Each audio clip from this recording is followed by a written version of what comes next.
Kaiym Muhamedhanov Street is one of the picturesque streets of the capital with 8-lane transport traffic. It starts with Turan Avenue, crossing Domalak Ana, Ilyas Umarov, and Shingiz Aytmatov streets. Its length is 4,215 meters.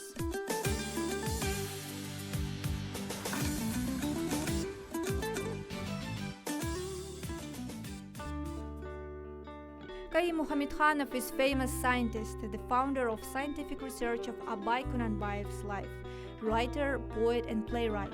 The founder of scientific research of Shakarim Kudaiberdiol's life. He founded Abay's Museum in Simey City. Muhamedhanov is the author of 800 scientific works. He also produced compilation Students of Abay, which consists of 4 books.